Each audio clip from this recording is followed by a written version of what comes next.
Bývalý kamaráde. Přímo hled. Hlášení hled. Pane privátore, jednotky statutárního města Opavy jsou nastoupeni v zájemní soutěže o pohár primátora města Opavy. Pane veliteli, děkuji za hlášení. A prosím pana starostu místní části Vávrovice, aby se ujal slova.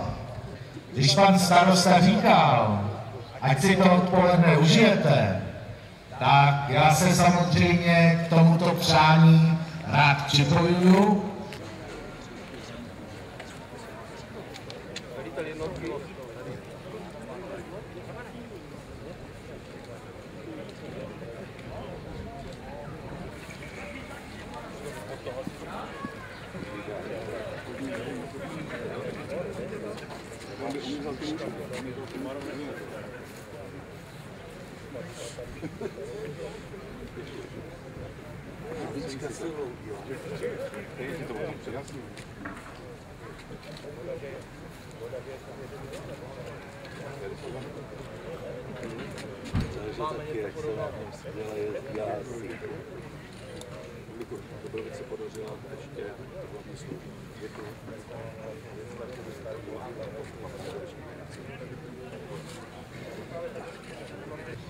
Já bych při této příležitosti chtěl poděkovat všem, kteří se podíleli na sehnání peněz na tyto dvě vozidla.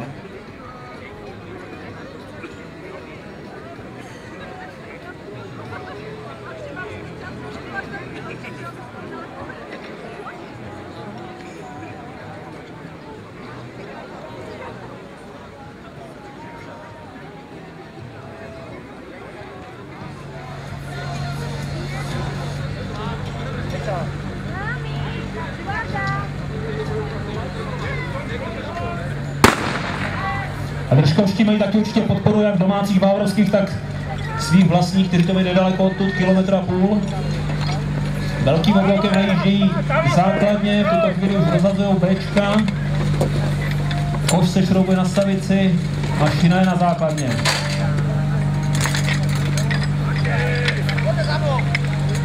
GP jsou roztažené, rozdělovat s dalším Bčkem, rozhazuje dvojí, spojujeme. Tady už je všechno připraveno k tomu, aby se nasálo, ještě připojit Bčka na mašinu. A v tuto chvíli začínáme stát. Prosím se v posledních ročnících nedařilo, my neplatné pokusy, ale dneska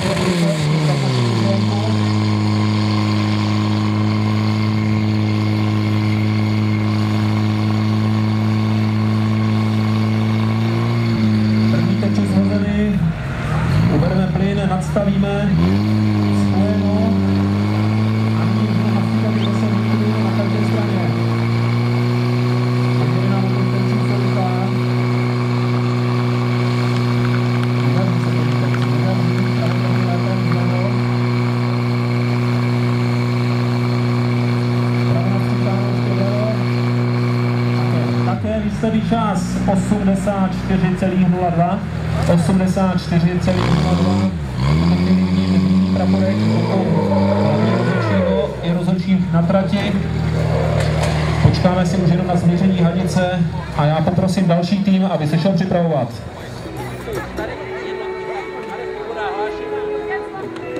Jsem 3 trubky, 1 buben, jsem vesmír, co ti ladí.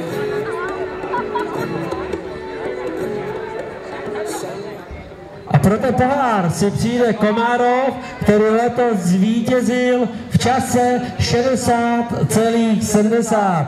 Prosím celou jednotku a nastoupí.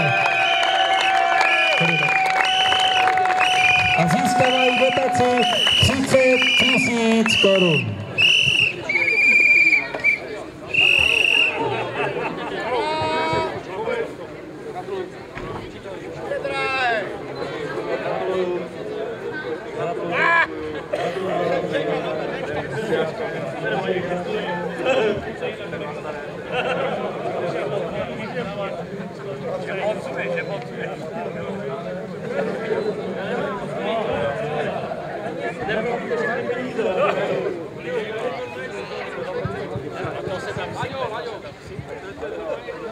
Ano, ještě foto.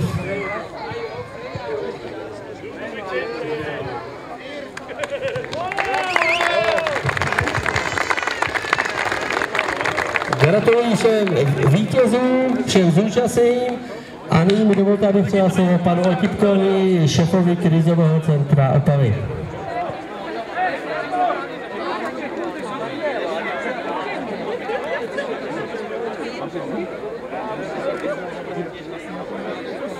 Ježí, pojď.